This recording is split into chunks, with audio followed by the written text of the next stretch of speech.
Have you noticed how it's easier to criticize in others what secretly exists in yourself? The arrogant colleague who irritates you so much, the excessive ambition of a family member that bothers you, or that person who doesn't know their limits. It's curious to think that, according to Carl Jung, these intense reactions are mirrors, reflections of parts of yourself that you refuse to recognize. 1. What you don't face continues to dominate you. Everything we reject or hide within ourselves doesn't magically disappear.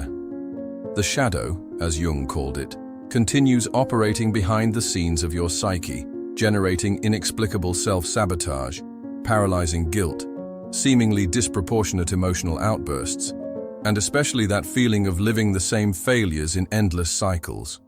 According to Jung, the encounter with oneself belongs to the most unpleasant encounters. And how to understand this in practice? Imagine a person who detests fragility in others because they secretly fear their own vulnerability. They will build a fortress of apparent strength, but will live exhausted from never being able to rest from their own mask. Most people spend their entire lives trying to succeed in the external world without first making peace with their internal world, like someone who renovates only the facade of a house while the foundations are cracking. They flee from themselves with constant distractions, compulsive behaviors, insatiable search for external validation, all to avoid hearing what resonates within. What happens to someone who never looks at their own shadow? What does a person become who shows only what is beautiful while burying everything that is real and human? Look around you. Social networks have become the perfect stage for this collective escape. Carefully curated profiles showing only successes, idealized bodies, seemingly perfect relationships. Meanwhile, the epidemic of anxiety, depression, and loneliness grows to alarming proportions. The invisible price of trying to be only light when we are, by nature, creatures of both light and shadow.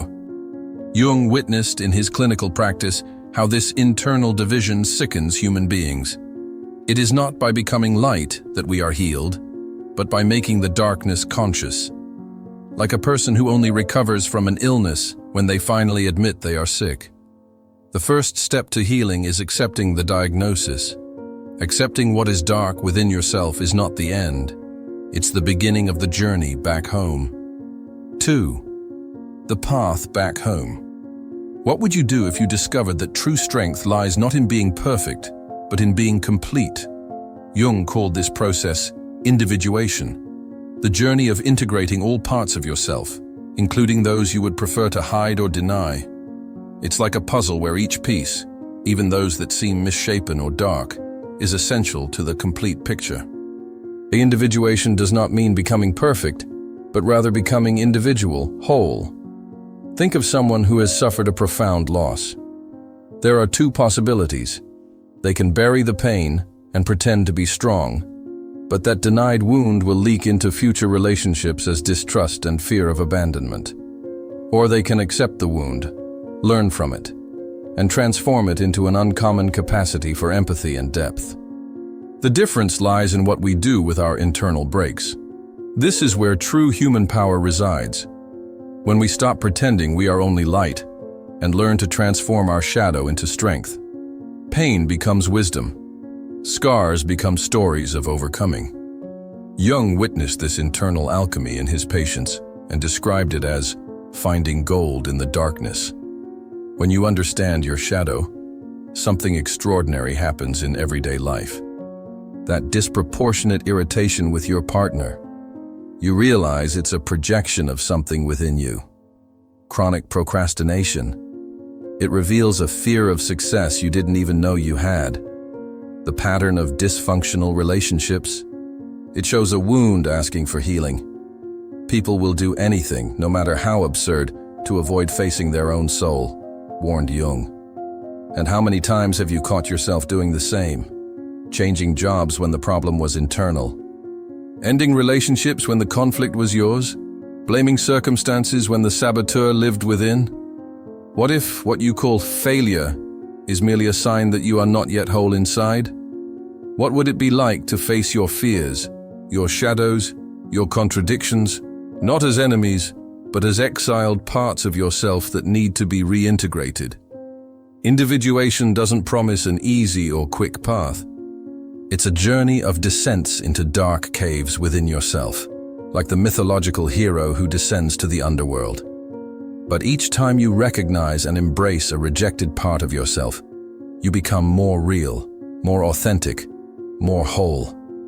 As Jung described, your vision will become clear only when you look into your heart. Who looks outside, dreams. Who looks inside, awakens. 3. Your mask can't take it anymore, neither can you. How much does the mask you wear every day weigh? At what time of day does it start to hurt? Jung talked about the social role we wear to be accepted, to fit into spaces, to not disappoint those on whom we depend emotionally or materially.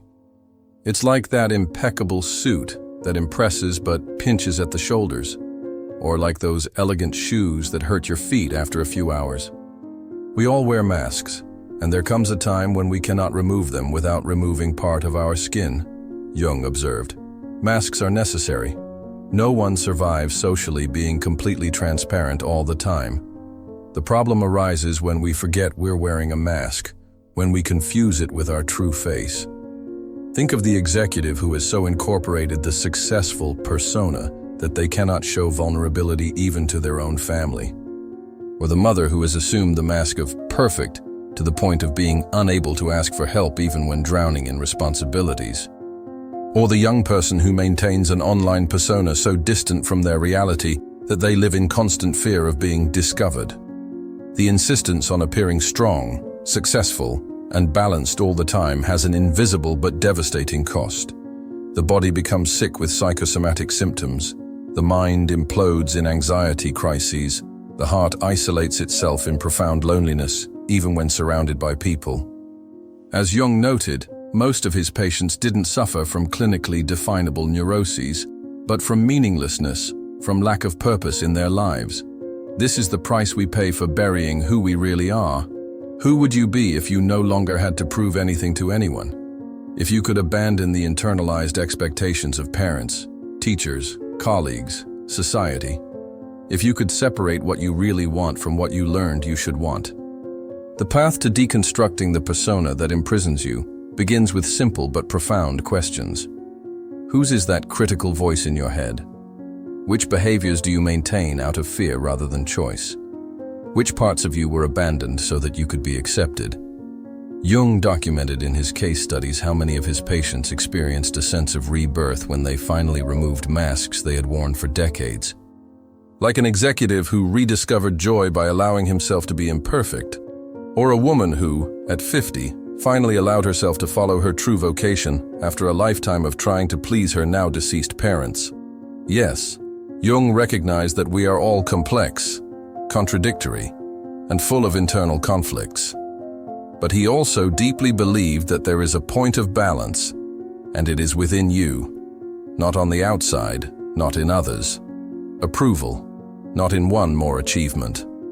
It is at the center of your being, where all parts of you, light and shadow, conscious and unconscious, masculine and feminine, find harmony. As he reflected in the later years of his life, I know many people who reached 80 years, looked back, and realized they lived their entire lives according to others' expectations, and now, Jung reflected on how many only realize, too late, that they lived according to others' expectations. Knowing yourself is the beginning of wisdom and, I would say, the beginning of true life. What if what you call a difficult life is, in fact, a call to your true inner transformation? What if your conflicts, pains, and contradictions were not problems to be eliminated, but signs pointing to the path home, to your true self? If this reflection touched you in any way, leave in the comments which part touched you the most. Your story can illuminate the path of others who are facing similar challenges. Like, share, and subscribe for more content that dives into the depths of the human psyche, unafraid of the truth that liberates us.